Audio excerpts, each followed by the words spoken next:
छाप माणसाला त्याचं वर्णन होऊ शकत नाही. एखाद्या मोठ्या माणसाचं वर्णन करायचं असेल तर आपल्याला मोठंच व्हावं लागेल, तरच त्याचा महिमान आपल्याला कळू येईल. अन्यथा त्याचं महिमान सुद्धा आपल्याला कळणार नाही. तुगमणे अंगे व्हावे ते आपण, तुगमणे अंगे व्हावे ते आपण, तुगमणे अंगे व्हावे ते आपण, तुगमणे अंगे व्हावे ते आपण. हरिचा महिमा येईल कळो, हरिचा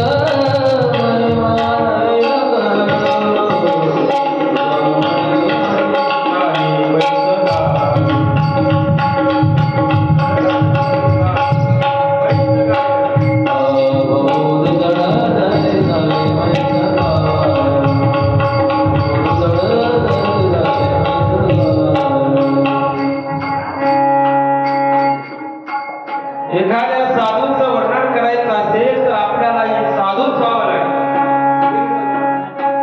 साधू झाल्याशिवाय आपल्याला त्याचं वर्णन करता येणार नाही. मोठ्याचं वर्णन करायचं तर मोठं व्हा, मोठं झाल्याशिवाय आपल्याला त्याचं वर्णन करू शकत नाही. मग तुम्ही म्हणाल या महान अशी आदिशक्ती असणारी शक्तीच्या रूपाने आपल्यात अवतीर्ण झाल्या, तिचं तुम्ही कसं काय वर्णन करू शकता? कसं वर्णन करणार? तरी पण परमपूज्य आदरणीय ब्रह्मलीन दास मुक्ता बाबूराव महाराज यांचे आशीर्वाद आपल्या पाठीशी आहेत. आणि बुवाजींना आपण विनंती करू, बुवाजी तुमच्या आज्ञेनुसार तुम्ही आम्हाला सांगितल्याप्रमाणे आम्ही तुमच्या आज्ञेनुसार या ठिकाणी देवीच्या मंदिराचं काम पूर्णत्वाला नेले. आता या मंदिरामध्ये आम्ही 2 दिवसांनी देवी स्थापन करणार आहोत. कोल्हापूर निवासिनी महालक्ष्मी यांची आम्ही स्थापना करणार आहोत. पण त्या महालक्ष्मीची स्तुती आम्ही जरी केली तरी आमच्या स्तुती करणं होणार नाही. पण आम्ही जेवढी येडीवाकडीची स्तुती करणार आहोत ती स्तुती तुम्ही तुमच्या सामर्थ्याने त्या देवीपर्यंत आमची स्तुती नेण्याचं काम करा. नक्कीच ती आदिशक्ती आदरणीय परमपूज्य बाबूराव महाराजांचं नक्की ऐकल्याशिवाय राहणार नाही. म्हणून आपण या ठिकाणी हा अभ्यास केलेला आहे. कालच्या कथेमध्ये आपण देवी भागवताची कथा पाहत असताना सौनकालिक महामुनी सुतांना प्रश्न विचारतात आणि मग सुताने पाराशर ऋषीची कथा त्या ठिकाणी सांगितली. आणि पाराशर ऋषीची कथा सांगितल्यानंतर धावत्या वेगामध्ये आपण कालच्या कथेमध्ये पाहत होतो हस्तिनापूरवर राज्य करणारा संतनू राजा संतनू शिकार करण्याच्या उद्देशाने अरण्यात फिरत होता.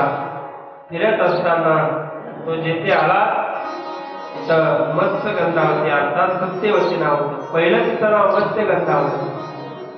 ज्यावेळेस पाराशर ऋषीची पत्नी झाली त्यावेळेस तिचं नाव मत्स्यगंधा होतं. नंतर तिचं नाव त्या ठिकाणी सत्यवती. इथे आल्यानंतर त्या सुंदर स्त्रीला सत्यवतीला पाहून संतनू महाराजांच्या मनात आलं की आपल्याला पत्नी म्हणून मिळायला पाहिजे. तिला विचारलं तू माझी पत्नी होशील का? कारण शंतनू महाराजांच्या अगोदरची जी पत्नी होती तिचं नाव होतं गंगा. आणि त्या गंगेने करार केला होता शंतनू महाराजांबरोबर की ज्या वेळेस आपल्याला पुत्र होईल त्या मुलाचं सर्व कारभार माझ्याकडे असेल.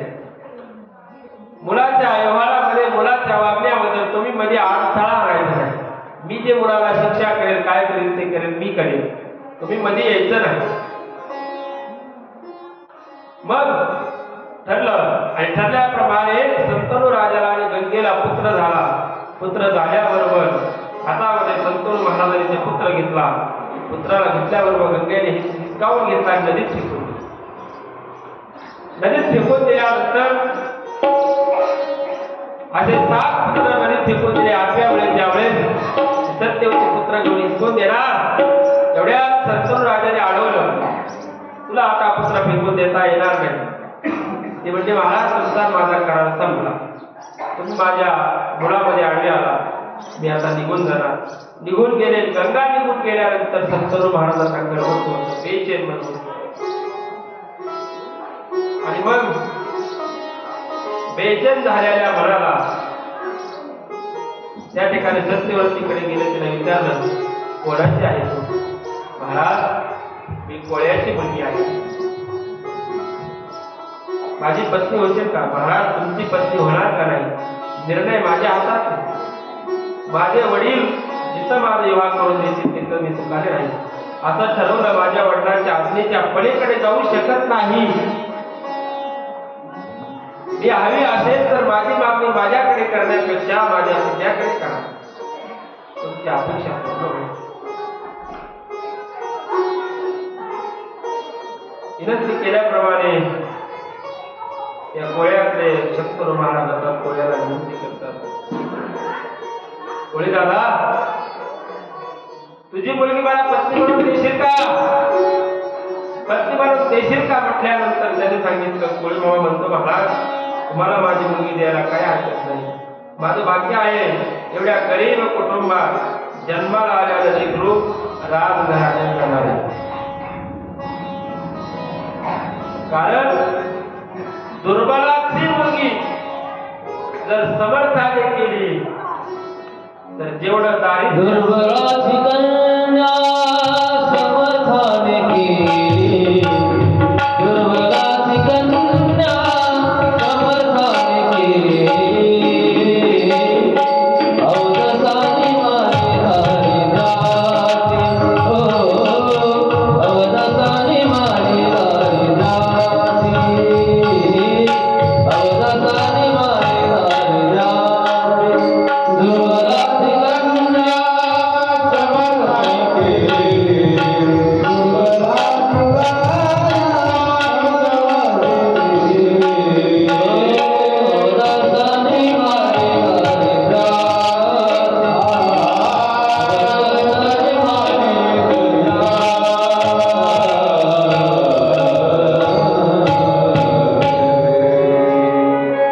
काही हरकत नाही.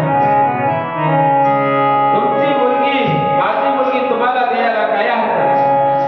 आमचं भाग्य आहे एवढ्या दारिद्र्यात जन्माला आल्यानं माझी मुलगी जर एखाद्या राजघराण्यात जात असेल, माझी मुलगी जर राजघराण्यात जात असेल तर हिला आता नाव सांगण्याची आणि लोकांपुढे भीक मागण्याची वेळ येणार नाही. कारण राजाची जी कास्ट असते ती कोणापुढेही भीक मागत नाही. कोणापुढे भीक मागायची तिला वेळच येणार नाही. म्हणून माझं भाग्य आहे. पण तो कोळी म्हणला, मुलगी द्यायला जरी अडचण नसती तरी पण मी तुम्हाला मुलगी माझी देऊ शकत नाही. राजा म्हणला, का देऊ शकतो? म्हणजे गंगेपासून झालेला तुम्हाला एक पुत्र आहे, त्याचं नाव आहे देवव्रत. यदा कदाचित माझी मुलगी तुम्हाला दिली, माझ्या मुलीला मुलगा झाला तर तो माझ्या मुलीचा मुलगा तुमच्या गाडीचा वारसदार होणार नाही. कोण वारसदार होणार?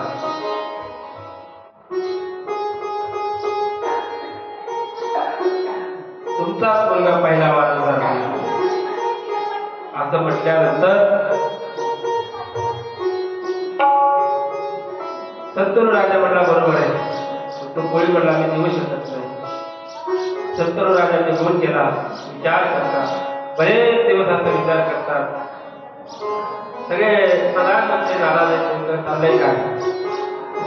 ज्यावेळेस देवव्रताला कळालं आपले वडील नाराज, मंत्र्याकडून काढून घेतला आणि मंत्र्याकडून काढून घेतल्यानंतर देवव्रत त्या कोळ्याकडे आला आणि कोळ्याला म्हणतो, कोळी दादा, मला तुझी मुलगी आई म्हणून देतोस का? त्यावेळेस तो कोळी म्हणला, अरे तुझ्या वडिलाला पत्नी म्हणून देण्यापेक्षा मलाच पत्नी म्हणून देतो ना. त्यावेळेस देवव्रताने सांगितलं, नाही, माझ्या वडिलांची मला अपेक्षा पूर्ण करायची. माझ्या वडिलांची इच्छा मला पूर्ण करायची, म्हणून मी तुझ्याकडे अपेक्षा मागतो. त्यांनी सांगितलं तुझ्या वडिलांना माझी मुलगी पत्नी म्हणून द्यायला काहीच अडचण नाही, पण माझ्या मुलीला ज्यावेळेस मुलं होती त्यावेळेस त्या गाडीचे वाहन नक्की होणार नाही, तू होणार, म्हणून मी देऊ शकत नाही. देवव्रताने शपथ घेतली, प्रतिज्ञा केली. एवढी जर अडचण असेल, पहिली गोष्ट मी गाडीवर बसणार नाही, आणि दुसरी गोष्ट माझ्या वडिलांची इच्छा पूर्ण करण्यासाठी आणि तुमचीही इच्छा पूर्ण करण्यासाठी मी अजन्म ब्रह्मचारी राहील. हेच देवव्रत नंतर आपण विष्णूपदाची प्रतिज्ञा केली, आणि ही प्रतिज्ञा सिद्धीला गेली आणि शंतनू राजांचं लग्न सत्यवती बरोबर लावून दिलं. आपल्या वडिलांची इच्छा पूर्ण केली. इथपर्यंत ती कथा आपण कालच्या कथेमध्ये पाहिली होती. तुम्ही म्हणता हे काय डबल सांगायला, इथपर्यंत कथा आपण पाहिली होती. आता आपण पुढची कथा पुढे कथा आपण नेणार आहोत. 5 पांडवांनी आई भवानीला आव्हान केलं, स्वर्गरोहणाच्या दिशेने गेले. जेव्हा परीक्षित राजा राज्य करू लागला, नगरीमध्ये फिरत असताना सोफेर पुरोधनची कीर्ती ऐकायला भेटते. पुरोधनची कीर्ती ऐकत असताना त्यांनी कलीला धरलं आणि दंड देण्याचा प्रयत्न केला. कली शरण आला, राहण्यासाठी 4 जागा दिल्या. कुणाला? कलीला राहण्यासाठी 4 जागा दिल्या. पहिली जागा दिली जुगार, दुसरी जागा दिली व्यसन, तिसरी जागा दिली याभिचार, आणि चौथी जागा दिली हिंसा. 4 जागा देऊन टाकल्या. आणि आज जगामध्ये अन्याय अत्याचार जे वाढले, या 4च गोष्टीने वाढले. जिथं जुगार आहे तिथं कली प्रविष्ट झाला. व्यसन याभिचार हिंसा या ठिकाणी कलीचं वास्तव्य आहे. जुगाराने अनेकांचे प्रपंच मातीला मिसळून टाकले. भल्या भल्या लोकांना जुगारामुळे आपला प्रपंच मातीत विस्कटून टाकावा लागला. दुसरी गोष्ट व्यसन. व्यसन तरी चांगलंय का? अनेक जणांना या व्यसनाच्या पायी कर्जबाजारी झाले आणि कर्जबाजारी होऊन आत्महत्या केली. व्यसनामुळे झाले. मग ते व्यसन दारूचं असो, ते व्यसन तंबाखू खाण्याचं असो, ते व्यसन मद्य पदार्थ खाण्याचं असो, ते व्यसनच एक दिवस तुम्हाला मातीत धुवून गेल्याशिवाय राहणार नाही. आपण दारू पित नाही, दारू आपल्याला पिते. आपण दारूला पित नाही, दारू आपली प्रपंच मातीत घालते. दारू आपले जमिनी मातीत घालते. दारू पायी अनेक जणांचे प्रपंच त्या ठिकाणी उद्ध्वस्त झाले. भले भले लोक त्या ठिकाणी या मायेमध्ये बुडवले गेले. असे जे व्यसन आहेत, या 4 गोष्टीमध्ये कली त्या ठिकाणी प्रविष्ट झाला. एक दिवस राजाने कलीला या जागा देऊन जरासंधाचा आतिथ्याचा टोप डोक्यात घातला. परिणाम शामिक ऋषीचा अपमान राजाकडून झाला. राजा शिकारी करता गेला. मेलेला साप महात्म्याच्या गळ्यात अडकवला आणि साधूचा अपमान केला. आणि साधूचा अपमान करणं ही अत्यंत चुकीची गोष्ट आहे. परमार्थ थोडा कमी करा. एखाद्या वेळेस देवाचंही दर्शन घेऊ नका, पण साधू संतांना वाईट कधी बोलू नका. यांच्याबद्दल जर तुम्ही वाईट बोललात तर ते देवाला सहन होत नाही. हरिजनासी कोणा न घडावी निंदा, हरिजनासी कोणा न घडावी निंदा, हरिजनासी कोणा न घडावी निंदा.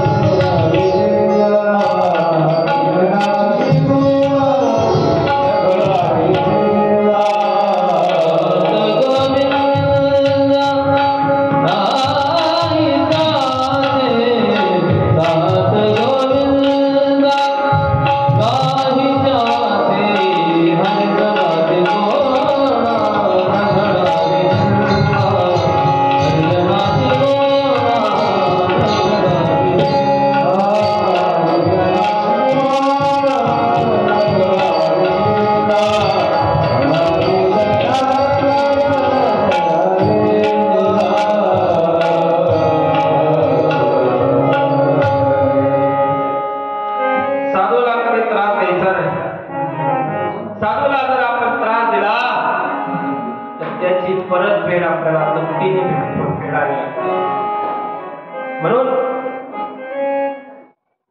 परीक्षित राजाने साधूचा अपमान करणं ही अत्यंत चुकीची गोष्ट आहे. साधूची सेवा करावी, नाही सेवा करता आली तरी चालेल, त्यांचा छळ करू नका.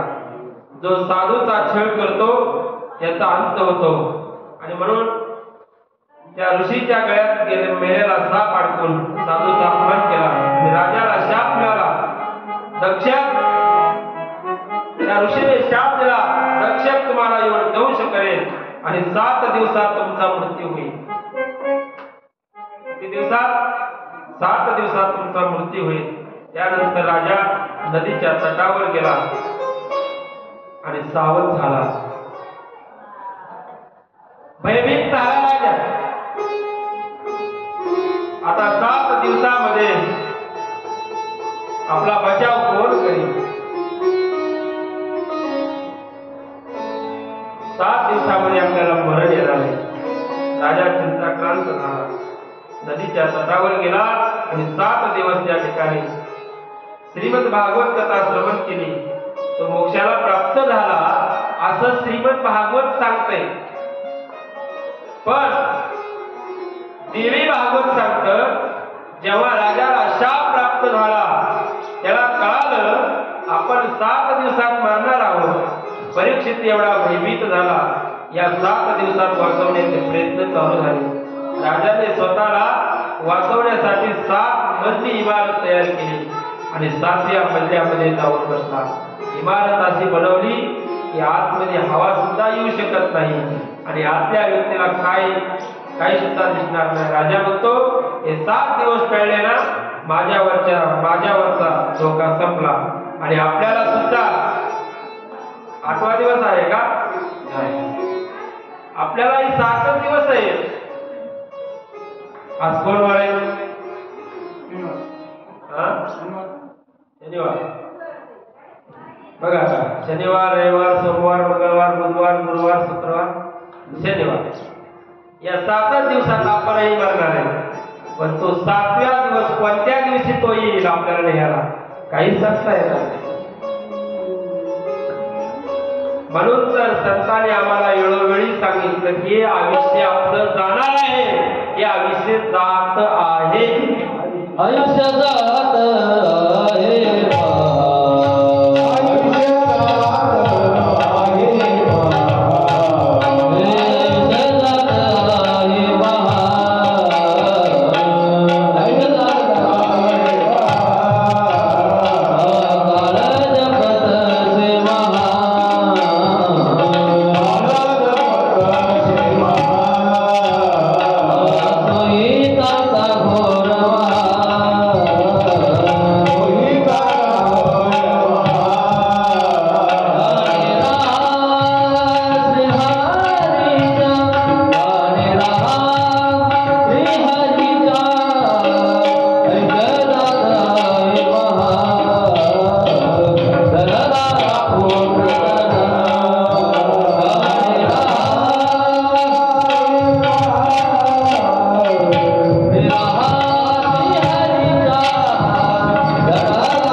घोर करा, पण कशाचा करा?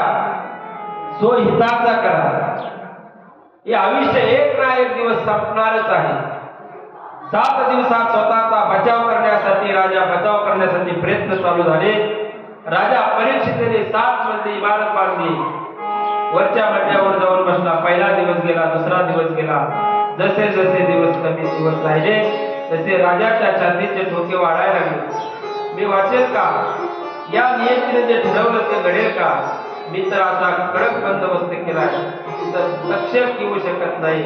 राजा स्वतःचा बचाव करण्यासाठी आटोकाट प्रयत्न करतोय, खूप वाचवण्याचा प्रयत्न करतोय. 6 दिवस संपले आणि राजाच्या मनात भय निर्माण झाला. 6व्या दिवशी राजाला झोप येत नाही.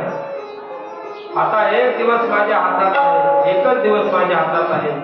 उद्याची वेळ चुकली तर मला दीर्घ आयुष्य प्राप्त होणार. ही वेळ चुकवता आली नाही तर आपलं आयुष्याची सांगता होणार. राजा भयभीत आहे, विचार करतोय, भगवंता मला वाचवशील का? कारण या जगामध्ये तुम्हाला वाचवणारा फक्त भगवान परमात्माच आहे.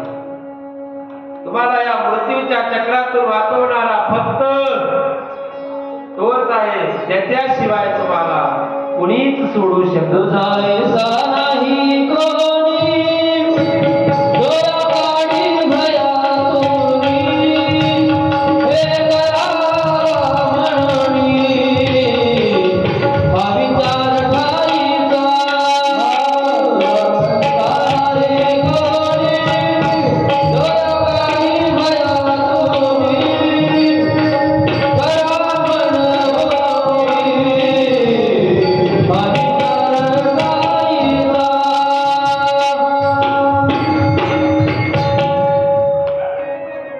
म्हणून तुला या भयातून मुक्त करायचं असेल तर तो फक्त भगवान परमात्मा आहे. तो भगवान परमात्माच या भयातून मुक्त करू शकतो. देवा मला वाचवशील का? देवा चूक झाली, क्षमा कर. मला ज्या साधूचा अवमान केला या साधूची माफी मागतो, पण यातून मला वाचव. राजा मनामध्ये चिंताक्रांत आहे. इकडे राजा परीक्षेतील आयुष्य प्राप्त व्हावं म्हणून अनेक जण प्रयत्न करत होते. कश्यप नावाचा एक मंत्रिक होता. 7व्या दिवशी राजाला वाचवण्यासाठी निघाला. रस्त्याने चालतो आणि त्याच दिवशी राजाचा शेवटचा दिवस आणि तक्षक साधूचा वेश घेऊन राजाचा ताबा घेण्यासाठी निघाला होता. तक्षकाचे कुक्षारे बघून धरणी सुद्धा भयभीत झाली होती. एकीकडे कश्यपाचे पाऊल पडत होते तर एकीकडे तक्षक फणा काढून निघाला होता. दोघेही एकाच रस्त्याने चालले होते. एकाने ठरवलं होतं राजाला वाचवायचंय आणि एकाने ठरवलं होतं राजाला मारायचंय. दोघांनी एकमेकाकडे पाहिलं. दोघांच्या चेहऱ्यावरती तेज होतं. कश्यप म्हणाला, कोण आहात तुम्ही? तक्षक म्हणाला, मी तक्षक आहे. राजा परीक्षेला ताबा घेण्यासाठी चाललो. तक्षकाने विचारले, तुम्ही कोण आहात? तेजस्वी दिसताय. कश्यप म्हणाला, मी मंत्री ब्राह्मण आहे. मंत्राने तुम्ही मारलेल्या राजाला मी जिवंत करणार. तक्षक म्हणाला, माझ्या विषयापुढे भल्या भल्याचं काही चालत नाही. असे कोणते मंत्र आणले तुम्ही की मेलेल्या राजाला तू जिवंत करणार आहे? कश्यप म्हणाला, मला जास्त बोलायला येत नाही. मी बोलण्यापेक्षा कृतीला जास्त महत्व देतो आणि मी जसं बोलतो तसंच वागतो. आणि जी माणसं जसं बोलतात तसंच वागतात लोक त्यालाच वंदन करतात. कुणालाही माणसं वंदन करत नाही. बोले कैसा गाले जाती वंदावी पाऊले, बोले कैसा गाले जाती वंदावी पाऊले, बोले कैसा गाले जाती वंदावी पाऊले, बोले कैसा गाले जाती वंदावी पाऊले, बोले कैसा गाले जाती वंदावी पाऊले, बोले कैसा गाले वंदावी पाऊले, बोले कैसा गाले जाती वंदावी पाऊले, बोले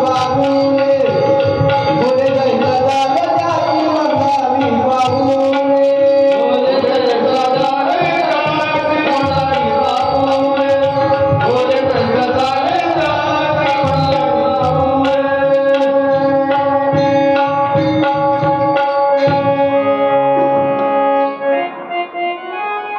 त्या ब्राह्मणाने सांगितलं, मंत्रिकाने कश्यपाने सांगितलं, मला जास्त बोलायला आवडत नाही. मला ते कार्य करण्यामध्ये आवडेल. कर्तृत्व करावं, फक्त कर्तृत्व करावं असे माणसं थोडी असतात. जसं बोलतात तसंच ते वागतात. तक्षक आणि कश्यप यांचा वाद निर्माण झाला. त्या वादामध्ये दोघं एकमेकाची परीक्षा घेण्यासाठी तयार झाले. कश्यप म्हणाला, तक्षका तुझ्या विषयाचा प्रयोग एखाद्या झाडावर कर, पाहू दे मला तुझ्या विषयामध्ये काय ताकद आहे. दीर्घकाळाचा फार मोठा असा वृक्ष, त्या वृक्षकावर तक्षकाने विष घेतलं. वल झाड होता पा, पण वल्या झाडाला जाळ लागला, जळून खाक झालं ते झाड. आणि मग तक्षक म्हणाला,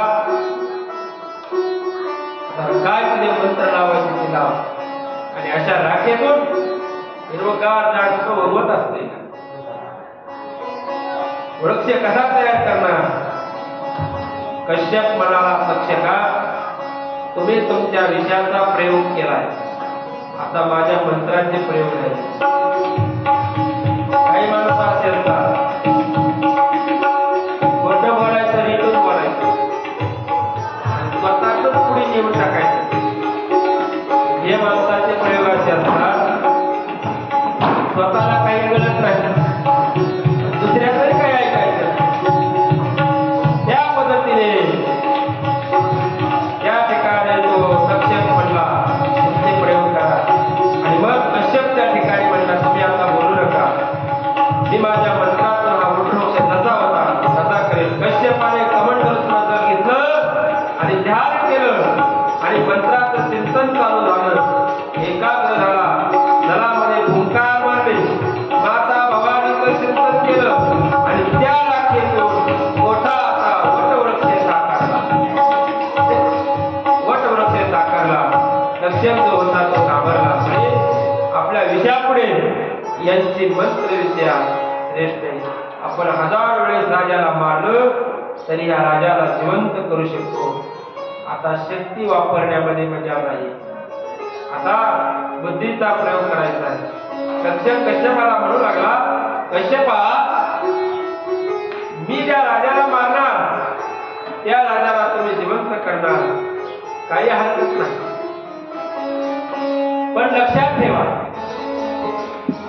मी मारलेल्या राजाला तुम्ही जिवंत केलं तर हा अपमान माझा नाही, पण साधूने दिलेला शाप खोटा करेल.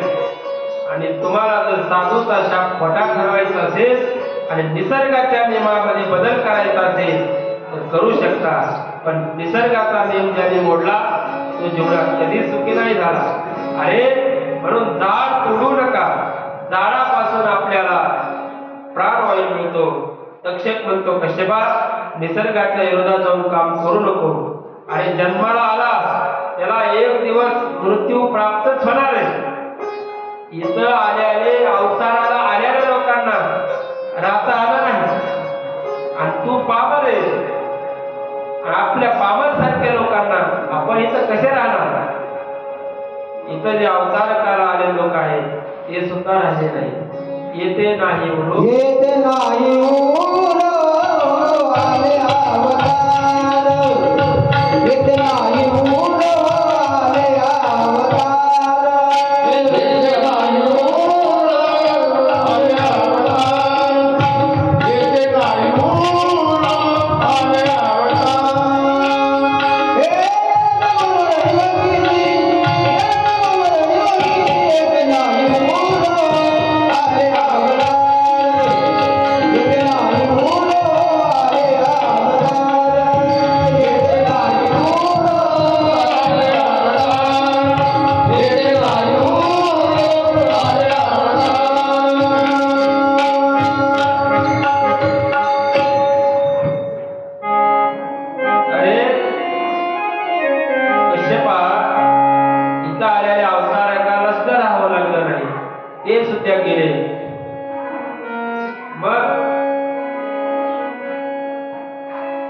तुमच्यामध्ये काय कथा आहे? सुरुवात आणि शेवट या माणसाच्या जीवनामध्ये असतात. ज्याचा जन्म झाला त्याचं मरण निश्चित आहे. उपजेते नाचे, नाच देते पुनरपी दिसे, हे घटिका यंत्र तैसे परब्रह्म का. जो जन्माला आला तो एक ना एक दिवस मारणारच आहे. आम्ही असंच एका ठिकाणी म्हणलो, या गावातले सगळे लोक मरणार, सगळे लोक रडायला लागले. एक मावशी मोठ्याने हसायची. म्हटलं मावशी हसायला काय झालं? ते म्हणले तुम्ही काय म्हणले? या गावातले सगळेच लोक मरणार. मग ते म्हणले मी या बाबळगावची नाहीच.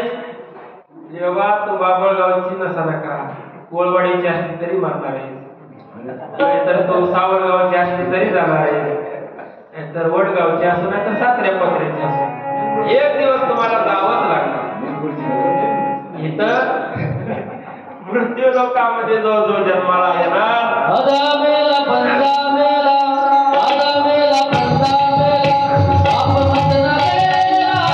आधा मेला पंजा मेला, आधा मेला पंजा मेला, आधा मेला पंजा मेला, बाप मतना गेला. आधा मेला पंजा मेला, देखत देखत रात बंधू कोणी कैसा झाला. देखत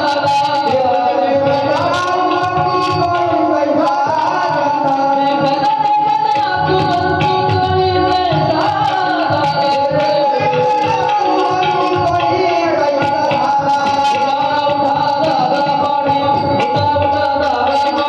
देखत देखत रात बंधू कोणी कैसा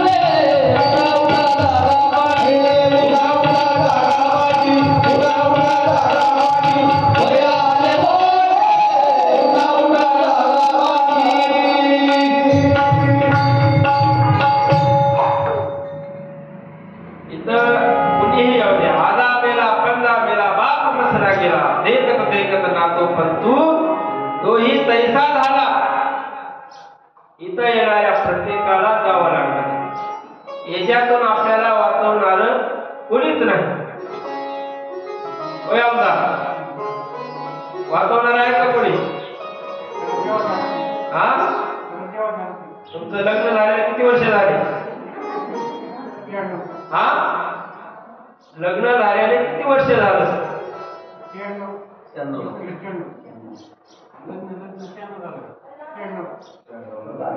35 वर्ष झाले. लग्नाला माणसं किती होती? 1000 होते. 1000 लोक लग्नाला होते. समजा 1000 लोक तुमच्या लग्नाला होते, पण नवरा बायकोच्या घरात भांडण झाले त्यातले किती सोडवायला येत होते? अहो, आपल्या दोघांचे भांडण घरात चालू झाले तर कोणी सोडवायला येत नाही, पण या मायेतून आणि मरणाच्या दारातून कोण सोडवायला येणार आहे आपल्याला? त्या देवाशिवाय, भगवंताशिवाय आपल्याला सोडविणारा कोणच नाही. आणि म्हणून कश्यपा, तू विचार कर, निसर्गाच्या नियमामध्ये बदल करू नकोस आणि साधूचा शाप खोटा ठरेल असं वागू नको. आणि म्हणून कश्यप म्हणतो, तक्षका काय सांगू तुम्हाला, तुझं जे बोलणं आहे ना अतिशय मला खरं वाटतं.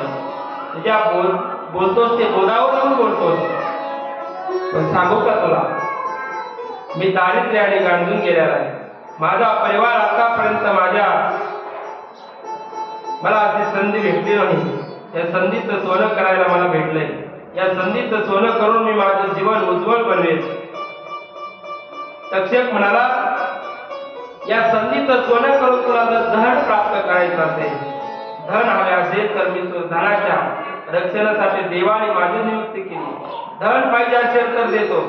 आणि कीर्तीचा जर विचार करत असतील तर आपल्या दोघांचा संवाद हा ग्रंथ रूपाने अखंड राहील. कश्यपा, चंद्र सूर्य असेपर्यंत तुझी कीर्ती राहील. भरपूर धन देऊन कश्यपाला पाठवलं आणि पुन्हा स्वतः तक्षक राजा परीक्षितीकडे निघाला. राजाला विषयाचा प्रयोग करून राजाला मारायचं होतं. साधूचा शाप आणि निसर्गाचा नेम दोन्ही गोष्टी पार पाडायच्या होत्या. चालू झाले प्रयोग. आता काय करावं? राजा तर आता 7व्या मजल्यावर जाऊन बसलाय. ज्या इमारतीत राजा, त्या इमारतीभोवती दक्षक फिरतोय. साधूचा वेश आहे, पण मूळ स्वभाव बदलत नाही. काय होत नाही? मूळचा स्वभाव बदलत नाही. साधूचा वेश घेतलाय तक्षकाने, पण तो फुसकारे मारायचा मूळचा स्वभाव बदलत नाही. आपल्या अंतरंगामध्ये जे असतंय ना तेच बाहेर पडत असते. त्याला किती आवरायचा प्रयत्न आपण करा, हे आवरल्या जात नाही. अंतरीचे धावे अंतरीचे धावे स्वभावे बाहेरी अंतरीचे धावे अंतरीचे धावे स्वभावे बाहेरी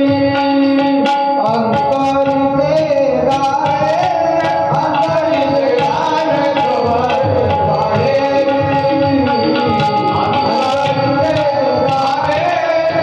अंतरीचे धावे स्वभावे बाहेरी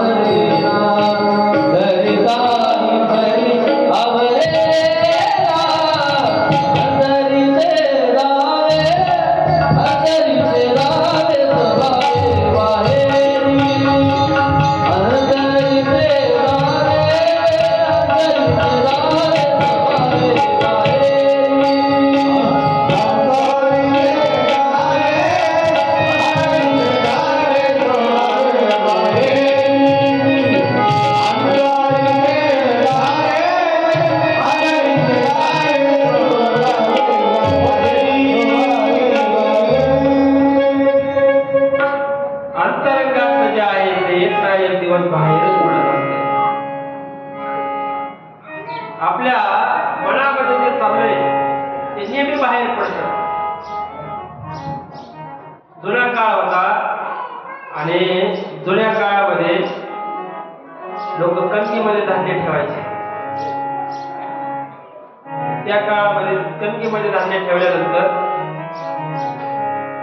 सगळे माणसं रानात गेले असं समजून एका बाईने एक जणाच्या कणकीतले धान्य चोरले. ते म्हणतात बाया चोरी करत असतात. आरक्षण आहे आता 50%. या आरक्षणाचा वापर कुठेही चालतो आणि खरंच चोरी करतात काय जर तुम्हाला पाहायचं असेल तर संक्रांत झाल्या दुसऱ्या दिवशी आळंदी पोलीस स्टेशनला जायचं. संक्रांत झाल्यावर कारण संक्रांतीच्या दिवशी माऊलीच्या मंदिरामध्ये पुरुषांना प्रवेश नसतो आणि मग संक्रांत झाल्यावर दुसऱ्या दिवशी संक्रांतीच्या दिवशी किती महिन्यावर सोनं चोरी केले याचा अहवाल पोलीस स्टेशन सादर करते. त्यावेळेस त्यांच्याकडे अनेक त्या ठिकाणी चोरीला गेलेलं सोनं जप्त झालेलं त्यांच्यापाशी येतं. मग त्या मंदिरात पुरुषांना प्रवेश नव्हता. चोरी कोण केली? महिलांनी चोरी केली ना. तशी एका बाईने एका कणकीतलं धान्य चोरलं, ज्वारी चोरली. ज्वारी चोरल्यानंतर आपल्या घरात नेऊन ठेवली आणि तिचं जे घर असायचं मंदिराला चिटकून होतं आणि मंदिराला चिटकून असल्यामुळं दुसऱ्या दिवशी मंदिरावर सप्त्याची मीटिंग बसली आणि सप्त्याची मीटिंग बसल्यानंतर या लोक दरवाजातून ती बाहेर आली आणि मीटिंग चालू आहे तरी म्हणते माझ्या कणकीतल्या धान्याचं चालू नसत. ती मीटिंग संपली. पुन्हा 2-4 पोरं तिथं पारावर येऊन बसले. त्यांचे आपल्या गप्पा चालू होते इकडे काढले. पुन्हा अजून म्हणायला लागले माझ्या कणकीतल्या धान्याचं तर नसत. म्हणजे जे मनात आहे तेच आपल्या बाहेर येते. अशा पद्धतीने त्या ठिकाणी तक्षकाने साधूचा वेळ धारण केलाय पण तो पुष्कार द्यायचा काय बंद पडत नाही. आणि मग तक्षक फिरतो इकडल्या तिकडल्या खिडकीतून बाजारात जाता येईल का तक्षक बघतो पण तक्षक फिरतो पण तक्षकाला जागा सापडली नाही. तक्षकाने साधूचा वेध घेतला, हातामध्ये कटोरा घेतला आणि मुख्य गेट मध्ये गेला आणि पहारेकऱ्यांना विनंती केली आम्ही पहारामधले साधू आहोत, राजांना आशीर्वाद देऊ द्या. आशीर्वादाने राजांचं आयुष्य वाढेल. पहारेकऱ्यांनी सांगितलं आमचा राजा सूर्यास्त होईपर्यंत कोणाला भेटणार नाही. तुमचे आशीर्वाद असेल त्यांच्या पाठीशी राहू द्या. तक्षकाचा जीव कासावीस होऊ लागला. माझं कार्य कसं पूर्ण होणार? तक्षकपणाला या कटोऱ्यात अमृतापेक्षा तेजस्वी फळ आहे, ते फळ राजाला खायला द्या. हे फळ राजाने खाल्लं की राजाला दीर्घ आयुष्य प्राप्त होईल. ठीक आहे महाराज, तुमचे फळ मी घेऊन जातो. आता राजा परीक्षितीला वाटलं आता सूर्य अस्ताला गेला. राजाला आनंद झाला. मंत्र्याला बोलवलं, माझं मरण कळलं. शिपायाने फळाचा कटोरा दिला. महाराज, काही साधू आले होते, त्या साधूंच्या आशीर्वादाने तुमचं मरण कळलंय. हे फळ घ्या आणि खा. राजाने आनंदाच्या भरात काही फळ मंत्र्यांना वाटले. सर्वात मोठं फळ होतं बोराचं. दाताला लावलं, ते किडल्याला होतं, त्यात आळी होती. राजा सात्विक असल्यामुळे त्याच्या मनात आलं निसर्गाचा नेम मोडला मी, पण हे चुकीच आहे. कारण पूर्वीचे जे राजे होते ते ऋषीप्रमाणे जगायचे आणि आताचे ऋषी राजाप्रमाणे जगतात. राजा सात्विक होता. राजा म्हणला मी निसर्गाच्या नियमामध्ये हे कार्य करायला लागलोय. निसर्गाच्या नियमामध्ये आपल्याला हे काम करायचं नाही. बोरातली जी आळी होती ती गळाला लावू आणि आळी काढली. बोरातली गळाला लावली आणि जशी गळाला लावली तसा सूर्य दिसला, लख प्रकाश दिसला आणि आळीने दक्षकाचं रूप धारण केलं आणि राजाचा चावा घेतला आणि राजा मृत्युमुखी पडला. राजा परीक्षितीच्या त्या शरीराचे राख झाली. नंतर सूर्य अस्ताला गेला. राजाच्या मरणाने मंत्र्यांना खूप दुःख झालं. पूर्ण समाज दुःखामध्ये आहे. हे असं कसं झालं? प्रत्येकाला दुःख वाटलं, प्रत्येकाने समजून घेतलं नियती पुढे कोणाचं काही चालत नाही. ज्याचं संपलं त्याला दावाच लागणार आहे. हे मृत्यूची वाट कुणालाही चुकवता येणार नाही. कारण हा देह नाशिवंत आहे आणि नाशिवंत असल्यामुळे नाशिवंत देह नाशिवंत देह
एक दिवस प्रत्येक नावाचे मुली त्यांच्या कुटुंबाला तक्षकापासून त्रास झालेला आहे.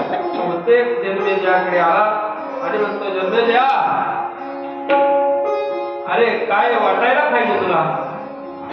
सर्पदंशाने तडफडून तुझा पिता मरण पावलाय आणि तू खुशाल येते सुखाने राहतोय. ज्या सर्पाने तुझ्या पित्याला विचार असताना मारले अशा सर्पाला तू जिवंत कसं राहू देतो? तुझ्या कीर्तीला कलंक आहे. तू बापाच्या आत्म्याला शांत देऊ शकत नसशील. तुझ्या पित्याचा आत्मा अशांत आहे. तुझ्या अशांत पित्याचा आत्मा शांत करण्यासाठी पूर्ण सर्पजातीचा अंत कर. असं प्रत्येक मुलीने भडकावलं. जन्मेजयाचं झाला आणि सर्पसत्र चालू केलं. प्रत्येक मुलीच्या मार्गदर्शनात मोठ्या यज्ञाचं आयोजन केलं. सर्पाच्या आहुती देऊ लागले. सर्व सर्प जाती भयभीत झालेल्या, सर्वजण घाबरले. आता आपल्याला कोण वाचवणार? पण त्या सर्प जातीमध्ये नातेवाईक असलेला आस्तिक नावाचा ऋषी जन्मेजयाकडे आला आणि सांगितलं, जन्मेजया, तू जे करतोस ते चुकीचं करतोस. अरे तुझ्या पित्याला सर्पदंशाने मृत्यू आला, हे ठीक आहे, पण माझ्या जीवनामध्ये ज्या घडामोडी घडतात त्या प्रारब्धानुसार घडतात. जीवनात किती दिवस राहायचं आणि किती दिवस नाही राहायचं या गोष्टी आपल्या हातात नाही. हे सर्व जग कर्मामध्ये बांधले आहे. राजा परीक्षिती त्यांचा मृत्यू सर्पदंशाने झाला. हे त्यांचं प्रारब्ध आहे. आस्तिक मुनी जन्मेजयाला समजून सांगू लागले आणि समजून सांगू लागल्यानंतर सांगितलं, अरे बाबा जन्मेजया, ज्याचं जसं कर्म असेल तसंच त्याला त्या ठिकाणी फळ भेटत असते. जगी जीवनाचे दार गावे दारुनी तत्वर, जगी जीवनाचे दार गावे दारुनी तत्वर, जाती कर्म कैसे फळ देतो, जाती कर्म कैसे फळ देतो, जाती कर्म कैसे फळ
आपली संस्कृती शिकवते 90% गुण वाईट असते तरी 10% गुण चांगले असते. तरी त्या 10% गुणाकडे बघा. मुळात सर्प वाईट असला तरी आपल्या महाराष्ट्रामध्ये नागपंचमीचा सण त्या ठिकाणी साजरा, वाईट असला तर नागपंचमीचा सण साजरा केला नसता. राजा तुझे करतो ते चुकीच आहे. राजा कर्म 3 प्रकारचं आहे माणसाचं. संचित कर्म आहे, प्रारब्ध कर्म आहे आणि क्रियामान कर्म आहे. संचित कर्म म्हणजे कणगीमध्ये ठेवलेलं धान्य, प्रारब्ध म्हणजे कणगीमधून डब्यात बाहेर आणल्यानं आणि क्रियामान म्हणजे तळायला टाकल्यानं. संचित कर्म म्हणजे बँकेतला पैसा, प्रारब्ध म्हणजे कपाटात तूट ठेवलेला आणि क्रियामान म्हणजे खिशात असलेला पैसा. म्हणाला आम्ही जो नियंत्रणात ठेवला होता ते कोणता होता? येऊ नाही आणि म्हणून हे 3 प्रकारचं कर्म आहे राजा. हे 3 प्रकारचं कर्म माणसाला भोगावं लागतं आणि म्हणून हे आपल्याला भोगावंच लागणार आहे. आणि कर्माने देवाला सोडलं नाही आणि तुम्हाला कसं सोडेल? जसं कर्म केलं असेल तसं आपल्याला भोगावंच लागतं. नाथ महाराज एका ठिकाणी म्हणतात ना, केले कर्म झाले तेची भोगाले, केले कर्म झाले तेची भोगाले, केले कर्म झाले तेची भोगाले, केले कर्म झाले तेची भोगाले, केले कर्म झाले तेची भोगाले, केले कर्म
भोगावंच लागतं.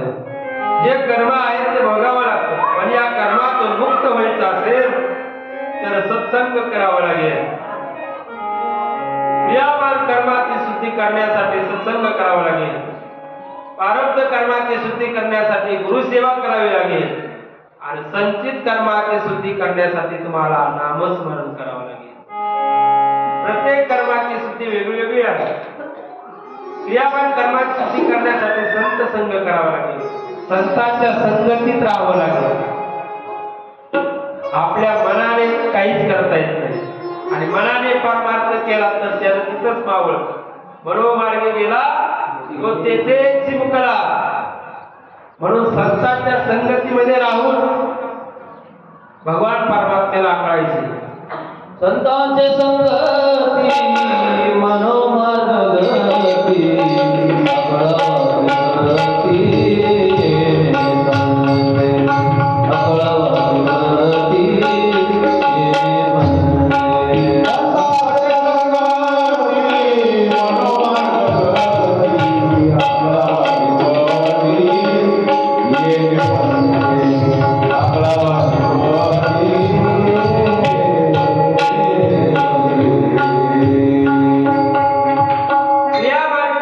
गती करण्यासाठी संतांचा संगत करावी लागेल. प्रारब्ध कर्माची शुद्धी करण्यासाठी गुरु सेवा करावी लागेल. मनोनिदान तेने गुरु भजिले तेने कृतकार्य होईल. गुरु सेवा महत्वाची. प्रारब्ध कर्माची शुद्धी करण्यासाठी आणि संचित कर्माची शुद्धी करण्यासाठी तुम्हाला नामस्मरण करावं लागेल. नामस्मरणाने संचित कर्माची शुद्धी होईल. आणि मग ते नाम कसं घ्यावं, जसं जमेल तसं घ्यावं. सदा नाम घोष करो हरि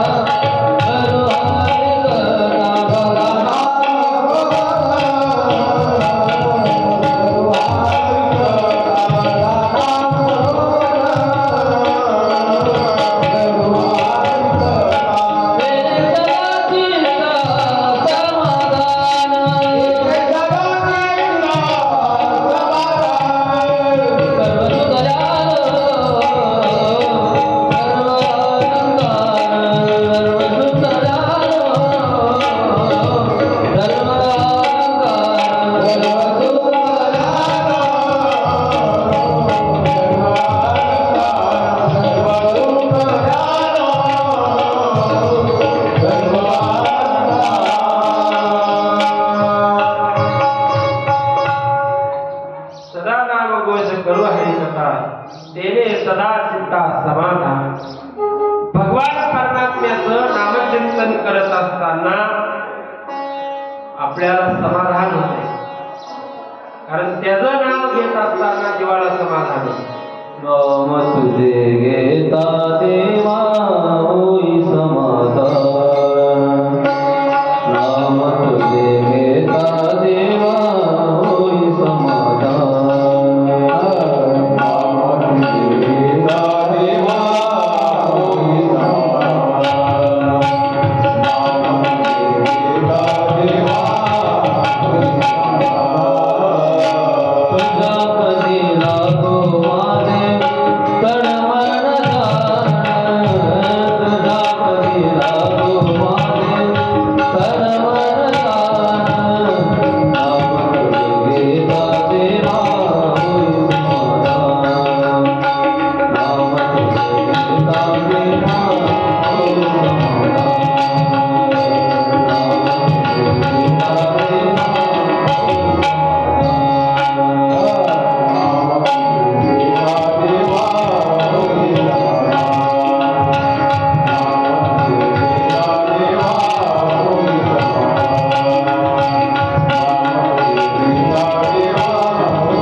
भगवान परमात्म्याचं नामचिंतन करत असताना जीवाला समाधान प्राप्त होते. आणि मग कर्मशुद्धीसाठी तुम्हाला नामस्मरण करावं लागेल. सौनकादी मुनींनी विचारलं कर्माची शुद्धी करण्यासाठी नामस्मरणाने कितीही बलवंत पारत असू द्या, शांत होईल, शीतळ होईल. आणि मग पुढे त्या ठिकाणी सौनाक महामुनी सुधांना प्रश्न विचारतात. पुढची कथा सांगतात. कोशात देशामध्ये देवदत्त नावाचा ब्राह्मण होता. त्याला सगळं होतं पण संतान नव्हतं. संतती नसल्या कारणाने नेहमी दुःखी असायचा. स्वतः विद्वान होता. त्यांनी विचार केला पुत्रासाठी पुत्र कामेष्ठी यज्ञ करू. पुत्र कामेष्ठीचं निवेदन केलं. विद्वान ब्राह्मण मंत्र उच्चारासाठी बोलवले. यज्ञ कुंड तयार केले.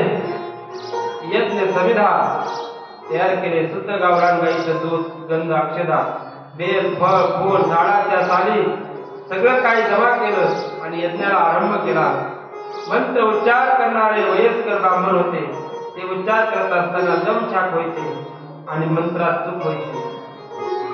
आणि मंत्रात चूक झाली की त्या ठिकाणी मंत्र चळे थोडा तरी धडकी हो वेडा, तरी धडकी हो वेडा, तरी धडकी हो वेडा. मंत्र चळे थोडा तरी धडकी हो वेडा, तरी धडकी हो वेडा,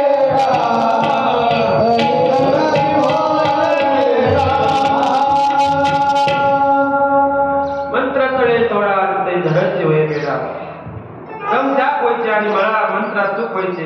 देवदत्ताला राग आला. अहो, मी पुत्र प्राप्तीसाठी यज्ञ करतोय आणि तुमच्या चुकीच्या मंत्रामुळे मला यज्ञाचं फळ प्राप्त होणार नाही. गोभीर मुनीला राग आला. गोभीर मुनीने शाप दिला. देवदत्ता, असा माझा अपमान करतोय. माझा शाप आहे तुला. तू हा यज्ञ केल्यानंतर मुलगा जन्माला येईल, पण मूर्ख मुलगा जन्माला येईल. दुःखी झाला देवदत्त. एवढ्या माणसात अपमान नव्हता करायला पाहिजे. आज जोडले पाया पडला. क्षमा करा, मला काहीतरी उपशाप द्या. मग उपशाप दिला. हा मुलगा सुरुवातीला काही करणार, पण नंतर भगवती आईच्या नामजपाचा उच्चार करेल आणि तो दिव्य ज्ञानी होईल. त्याची कीर्ती होईल. यज्ञ पूर्ण झाला. यज्ञाचा प्रसाद देवदत्ताची पत्नी गर्भवती झाली. 9 महिने 9 दिवस पूर्ण झाले. सुंदर बालकाला जन्म दिला. नामकरण झाले. ब्राह्मणाच्या ज्या विधी होत्या त्या सर्व केल्या, पण मुलगा मूर्ख असल्यामुळे काही किरण करत नव्हता. आई वडील दुःखी असायचे. आपल्या पुढे एकच मुलगा जन्माला आला आणि तो मूर्ख जन्माला आला. दुःखी राहायचे. परिणाम असा झाला, एक दिवस पती पत्नी चर्चा करत होते. असा मुलगा पोटी जन्माला येण्यापेक्षा मेल्याला बरा. हे ऐकलं त्या मुलाने. आता त्या मुलाचं नाव ठेवलं होतं उत्तर. त्याला वाईट वाटलं. तो अरण्यात निघून गेला. अरण्यामध्ये झोपडी बांधली आणि तिथे राहायचा. तो म्हणत होता, देवाने असं मला निर्बुद्ध का बनवलं असेल. दुःखी राहायचा, चिंतेमध्ये राहायचा. पण लक्षात ठेवा, ज्याला कुणीच नाही त्याला देव आहे. याच्या मागे पुढे राहून देव भगवान परमात्मा त्याचा संभाळ करतो. मागे पुढे उभा मागे पुढे उभा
जे भक्त आहेत त्या भक्तांचा तो भगवान परमात्मा सांभाळ करायचा.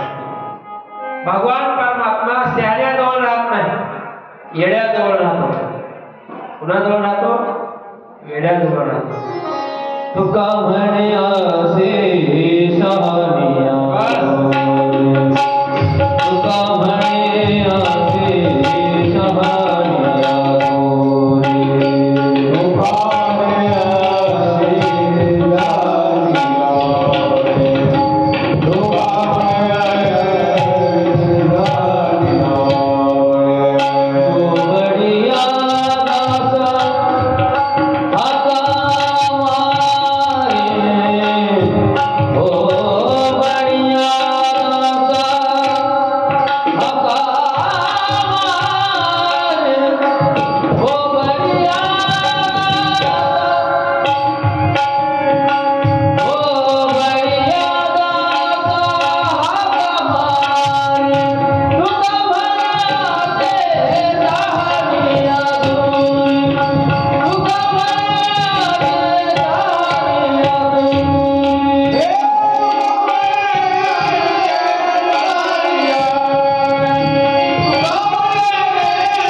शहाण्याला दूर करतो आणि येड्याला जवळ करतो.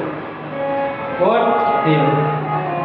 बघा ना, व्यवहारामध्ये सुद्धा आई जर असेल आणि घरी जर 2 मुलं असते, एक मोठा आहे आणि एक लहान आहे, आणि मंदिराकडे ती आई आली आणि आई आल्यानंतर तिला तिची मैत्रीण भेटली, म्हणजे मला मुलगा झाला, या मुलाचा पेढा घे. तिच्या हातामध्ये 2 पेढे दिले. एक पेढा मावशीतच खाल्ला आणि एकच पेढा घेऊन घराकडे निघाली. आता घरी गेल्यावर तो पेढा कुणाला दिला? कुणाला देते? जो लहान आहे त्या लहानाच्या मुखात तो पेढा भरवते आणि मोठ्याला चापट मारते. धाकुट्याच्या मुखी गास गाणी माता आणि वरी करी सत्ता शहाण्या. शहाण्याला केव्हा मारच खावा, शहाण्याला निस्ते झपके योगेश महाराज. म्हणून शहाणं होऊन कधीच राहायचं नाही, येडं होऊन राहायचं. येडं होऊन राहिले तरच तुम्हाला लाभ प्राप्त होईल. शहाणे म्हणून जगात जर मिरवत बसाल तर मग फजिती झाल्याशिवाय राहणार नाही. आणि म्हणून त्या ठिकाणी तो उद्धार नावाचा निर्बुद्ध होता. तो देवाला दोष देत, देवा मला असं का बनवलं?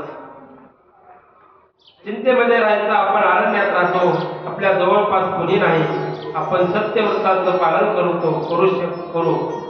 आपण दुसरं काहीच करणार नाही. आपण काय करणार? फक्त सत्य लबाडी करायचं. बुवाजीने आपल्याला काय शिकवलं? हे फक्त म्हणायचे माझ्याबरोबर लबाड बोलू नका. तुमचं काय आहे ते समोर मला आहे तेवढं बोला. जेवढं बोललं तेवढंच करायचं, अधिक करायचं नाही. नाहीतर बरेच लोक आपण सांगितलं तेवढं करीत नाही. आम्ही म्हणलो तर कॅमेरा घेऊन 3 वाजता या, ते कॅमेरा 5 वाजता आहे. आपलं कोण ऐकायला गेले? असं ते असतं. आणि मग तो चिंतेमध्ये असायचा, देवाने मला असं का बनवलं, का म्हणाले बनवलं असेल. आणि म्हणून तो उद्धार असेच लोकांना सत्यव्रताने आपण राहू.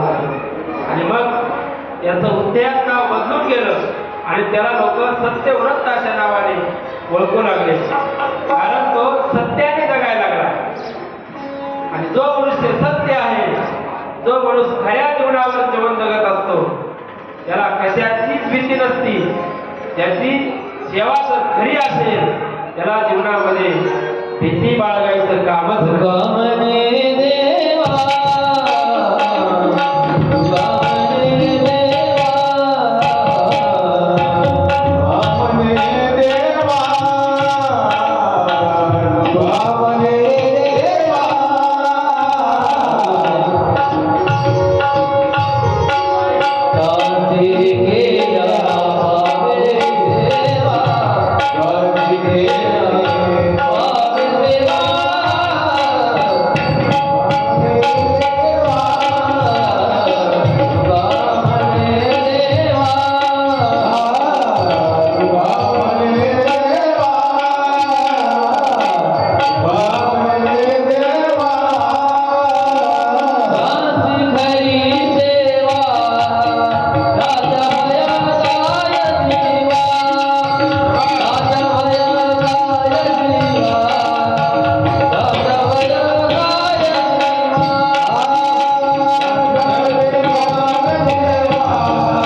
त्याची खरी सेवा, त्याच्या भय काय जेव्हा, त्याला भीती नाही, त्याची खरी सेवा असते.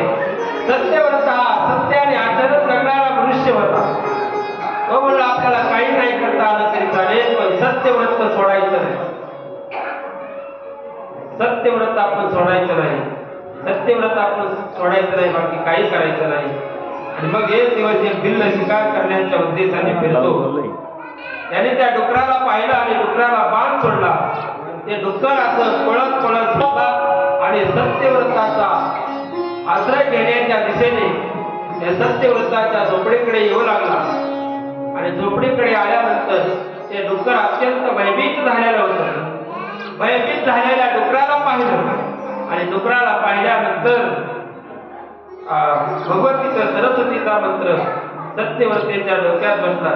कारण ते डुक्कर असं होतं, हे हे हे असं ते डुक्कर ओरडत होतं. आणि त्या ठिकाणी सत्यव्रताला वाटलं हा सरस्वती मातेचा मंत्र आहे. आणि मग त्याच चिंतन करत होता. सरस्वती मातेचं चिंतन त्या ठिकाणी करत बसला. श्वासावर चिंतन झालं. शिकारीचा शोध घेत घेत भिल्ल तिथे आला. ते डुक्कर काही भयभीत झालेलं होतं.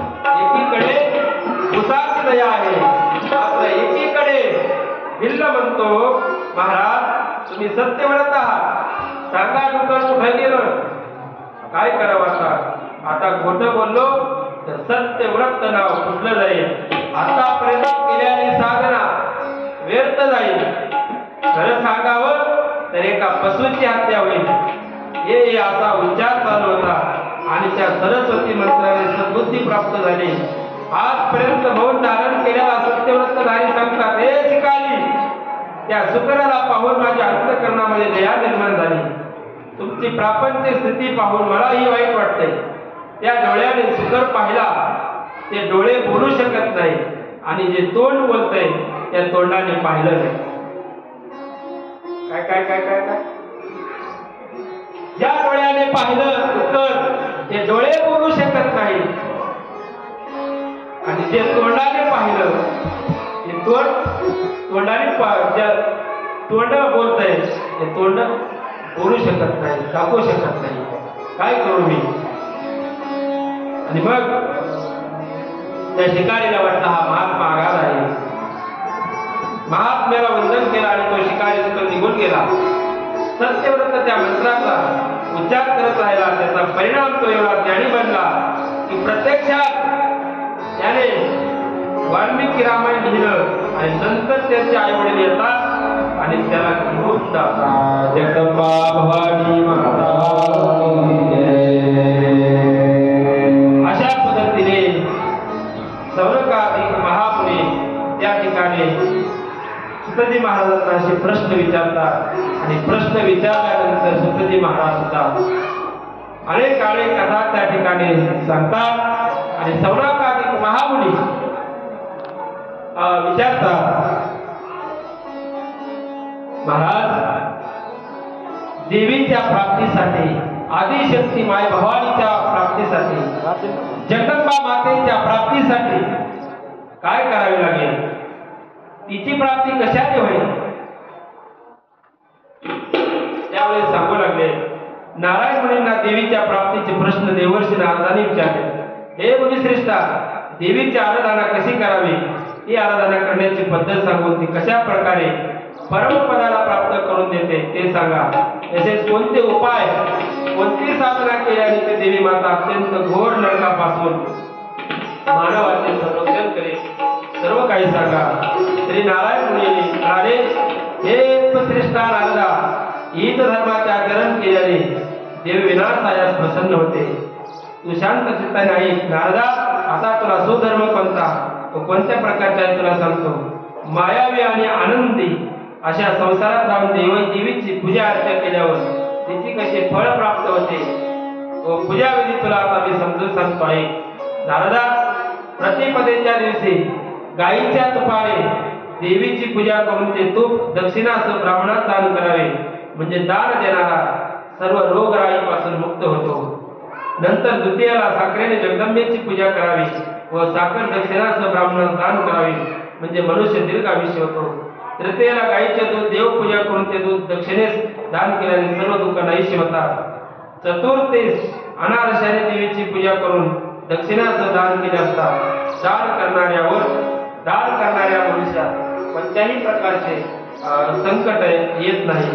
पंचमीला देवीला केळाचा नैवेद्य दाखवून तो दान देवा म्हणजे दात्याची बुद्धी कुशाग्र होते. षष्टीला मनाने देवीची पूजा करून मग दान देवा म्हणजे दात्याची शरीर कांती तेजस्वी होते. सप्तमीस गुळाचा नैवेद्य दाखवून दान केला असता दात्याला कधी शोक अवस्था प्राप्त होत नाही. अष्टमीला देवीला नारळ अर्पण केला तर ब्राह्मणास दान केला असता दात्यास ताप वगैरे होत नाही. नवमीच्या दिवशी देवबुद्धीच्या याने पूजा करून त्याला ह्या दान केले असता इह परलोका सुखाची प्राप्ती होते. तसेच दशमीच्या दिवशी देवी मातेला काळे तीळ अर्पण करून दान द्यावे म्हणजे यमयातनांचं नाहीश्य होतं. आणि मग एकादशीच्या दिवशी देवीला दही अर्पण करून ब्राह्मणाला दान केले असता देवी दान देणारा प्रिय होतो. द्वादशीस पोहे अर्पण करावे व त्रयोदशीच्या दिवशी देवीला सातू अर्पण करून ब्राह्मणाला दान दिले तर मनुष्य भगवान शंकरास प्रिय होतो.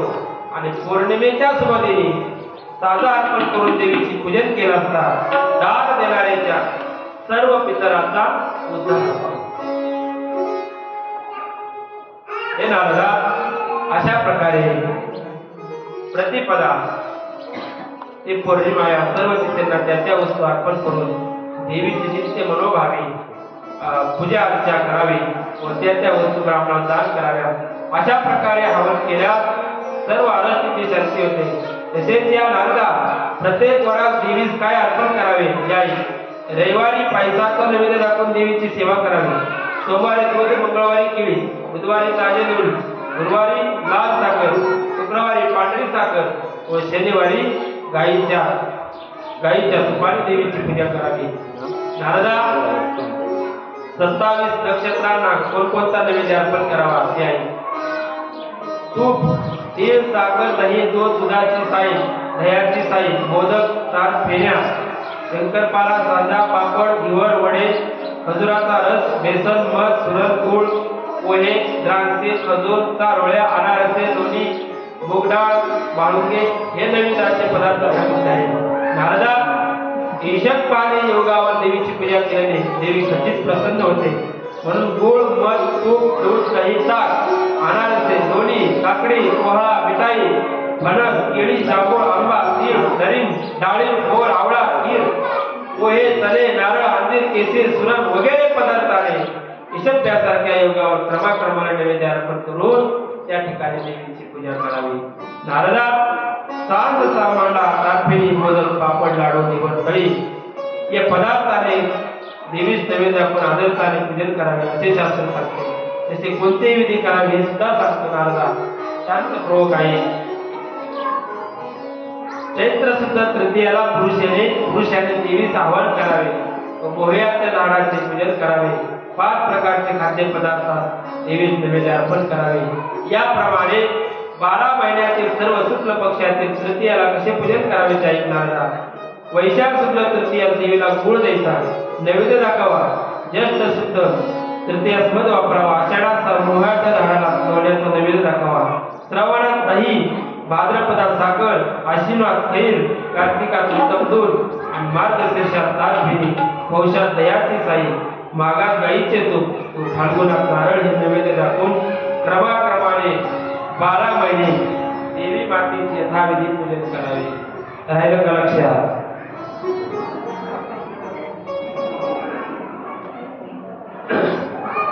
आणि म्हणून नारदा मयुरेच्या झाडाचे ठिकाणी देवीची स्थापना करून मंगला वैष्णवी माया कालरात्री दुरतया माया मातंगी काळी कामवासनी शिवा सहस्त्र चरणा सर्व मंगल रूपिणी नावाचा उच्चार करून देवीची विधिविध पूजा करावी.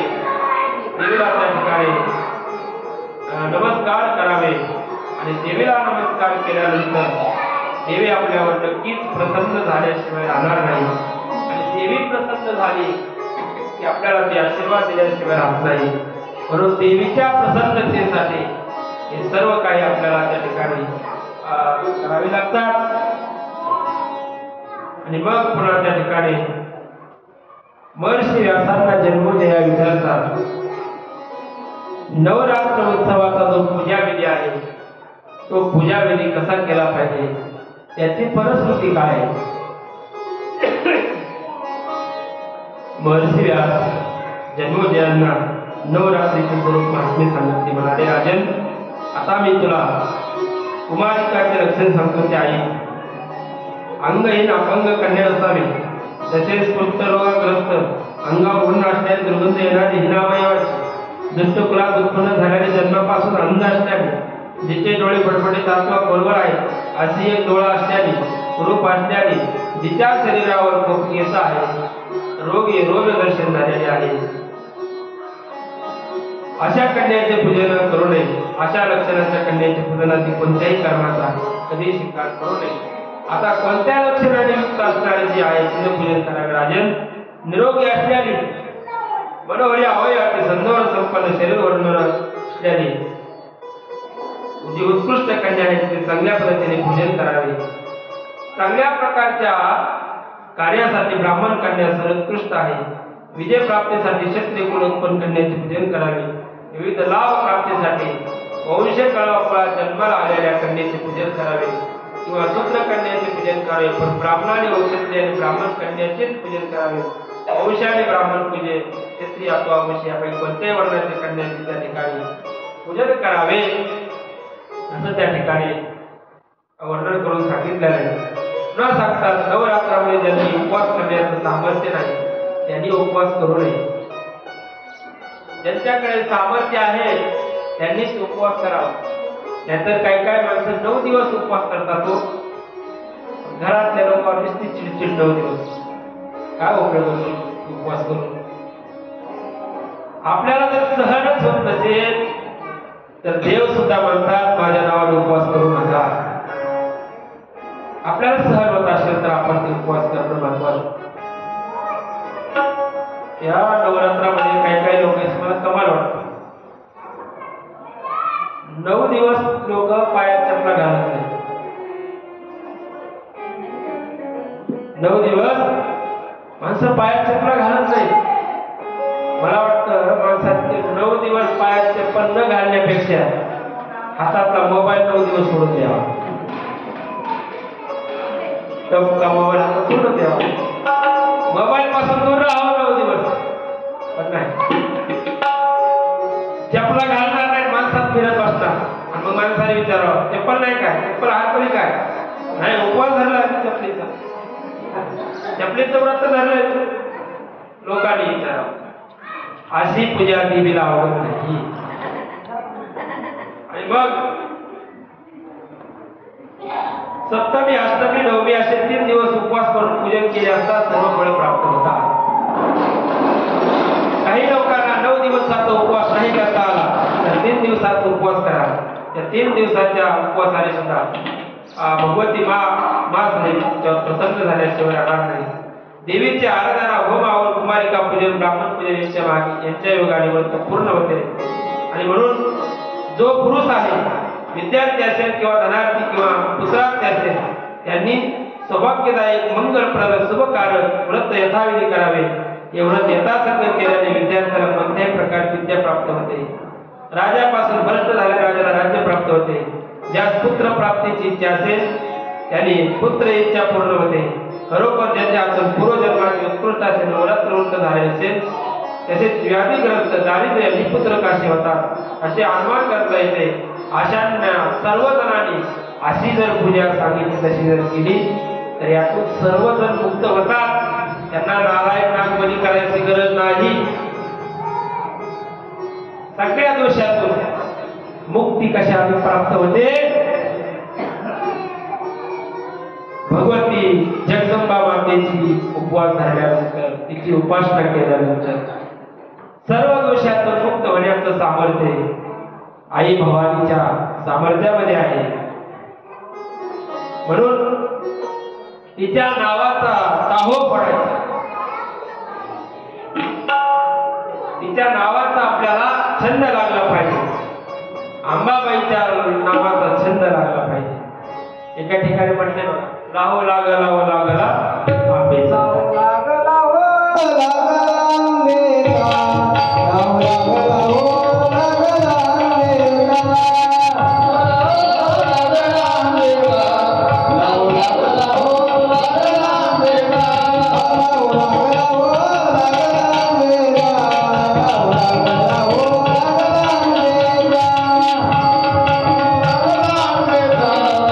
लागला हो लागला आंबेला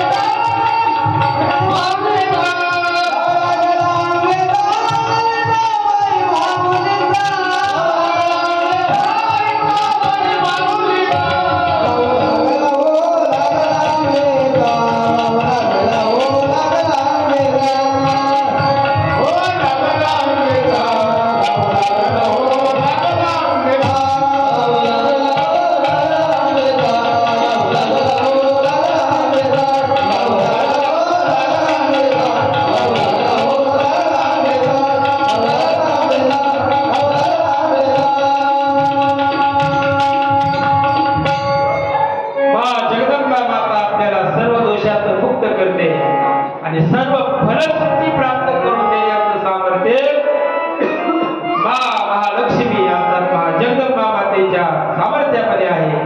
आणि म्हणून तिची सेवा मनोभावे केली पाहिजे. तिची सेवा मनोभावे केली, तिचे उपवास आपण धरले तर नक्कीच आपल्याला फलसिद्धी प्राप्त करून दिल्याशिवाय जगदंबा माता राहणार नाही. अशा अनेक सुंदर सुंदर कथा आहेत, पण आपली वेळ संपलेली आहे. त्याच्यामुळं आजची कथा आपल्याला या ठिकाणी थांबवायची. उद्याच्या कथेमध्ये सुंदर असा कथा भाग आपल्याला ऐकायला भेटणार आहे. उद्याच्या कथेमध्ये आपल्याला भगवान परमात्मा त्या ठिकाणी लक्ष